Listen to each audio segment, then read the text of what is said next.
So, my number 5 is Dookie by Green Day.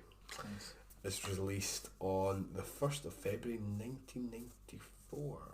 It contains 15 songs, just over the half an hour mark, and it's the band's third studio album, but it was their first one that they released by Reprise Records.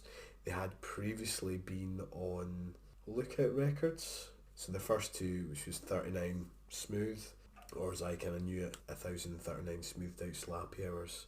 So similar to the albums that you've kind of just discussed. I purchased Green Day's first album as 1039 Smoothed Out Slappy Hours, but it's actually 2 EPs put into the one CD in the form of 1000 Hours and Slappy. And then after that they released the 1991 album Kerplunk, and it contained Welcome to Paradise, which we see them kind of reprising on Dookie, and I don't know if they included it on Dookie for kind of legal reasons or in order to keep the rights to the song. I'm not 100% sure. However, it has since became, one of Green Day's best known tracks. Dookie in itself includes a lot of their kind of most famous songs, such as Longview, When I Come Around, Basket Case. Yeah. I've got a copy of International Super Hits, which is their greatest hits album, and it's got like 20 songs in it or something, but they're all on it. Yeah. But for me, the kind of standout tracks have to be Sassafras Roots, which is fun to say, as well as to listen to, which is track number 9 in the album, which is just a song about wanting to spend time with a lassie. The lyrics go, roaming round your house, wasting your time, smoking cigarettes, wasting your time, and then the chorus is, I'm a waste like you, with nothing else to do, may I waste your time too. It's just, I suppose, bubblegum pop punk, really, to be honest. But I can't overestimate the effect that this album had on my life. It was almost like my gateway drug to bigger and better things, and debate rages over what's punk and what's not punk rock. But for me, this, listening to this album and digesting this album made me want to go and listen to more music. And from there I got onto the likes of the Distillers, Rancid, the Pistols, the Clash, and so on and so forth. So who cares if it's classic punk, classic punk rock? You know what I mean? It's a good album, regardless of how you wish to kind of categorise it. Track number 11, Coming Clean, as well, which I think's effectively a song about coming to terms with your sexuality.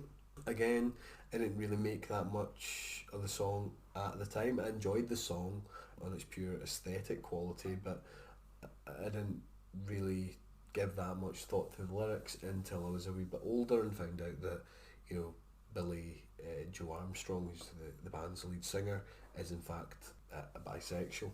And I think he's had relationships with men and women. They later went on to record a song called King for a Day, which was on I want to say the Nimrod album. Not sure. I've got Nimrod as well. Which includes a pretty famous Green Day song, Nice Guys Finish Last, which is, again, probably on International Super Hits somewhere. And that's about him dressing up in women's clothes. So it's a theme that has been consistent throughout their body of work. But for me, like I said, when I was kind of listening to this at first, it's, I really dug this song and its pure aesthetic quality and merit. And there's this bridge at the kind of 44-second mark that I absolutely adore. I just love it. In the end, it's probably one of their kind of heavier tracks.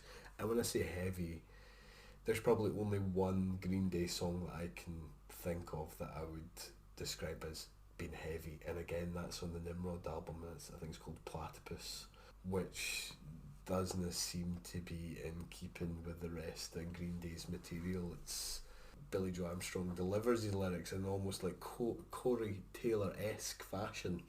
So yeah, it's a real move away from the rest of the stuff that they do. I suppose in the end it's just quicker, faster than some of the other stuff. But it's still really fun, it's still really quirky. It kind of talks about Billy Joe Armstrong knowing this girl, and he's watching her from afar, and she's going on to go out with other guys, and he's just wondering when she'll pop back up again and be his special friend till the end, and when will that be? And it's just got this bit where he's like, so I hope that will be there in the end when you come around. But you just can't help but kind of sing along to. There's also FOD, stands for Fuck Off and Die. I think that's the last track on the album. Again, yeah, just a really infectious song. I've kind of described this album as kind of perfect, or as close to perfect as you can possibly get.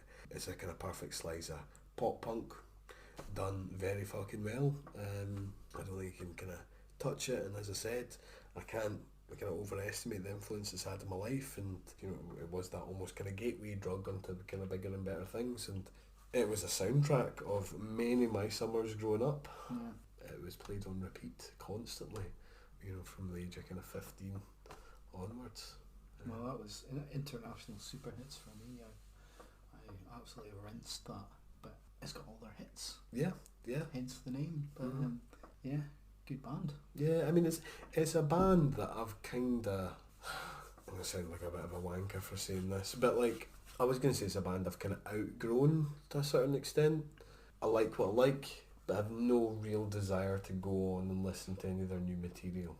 But I mean, let's be honest, their new material is mostly garbage, so you're better sticking to the classics, I think.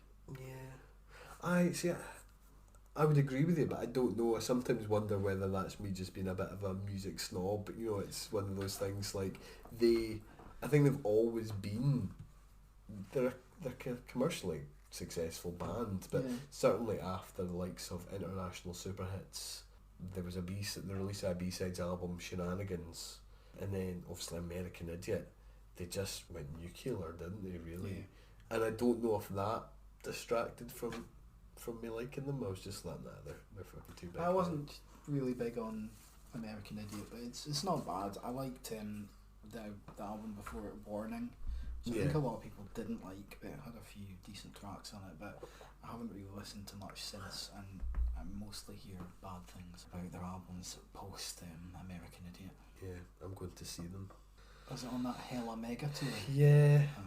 Remember we were sitting here one time and we listened to their new single, is it Mother or Father of Everything or God of Everything, and it was awful, so I'm really hoping that we don't hear too much of that stuff. Well, they've got that new album coming out, so you'll probably hear quite a few tracks from that. Probably, yeah. I was kind of hoping just to be able to get insanely drunk and just jump about to old songs, but you'll get a few. I'll get some, I'm sure. It'll be a mixed bag, I imagine. Aye. And I imagine there'll be a kind of mixed age group as well. Like there'll be fans from, you know, way back when. I mean, it's mad to think that, as mentioned, one of their kind of better known songs that's on Dookie is Longview. I mean, that's a song about smoking and or injecting heroin, and they're now what they are. You know what I mean? It's quite mad, I think, to be honest. But yeah, that's all I have to say about that. When you write songs as good as that, you deserve to be shot to stardom, I suppose. Yeah. They're a good band. Okay, so that was Dookie by Green Day.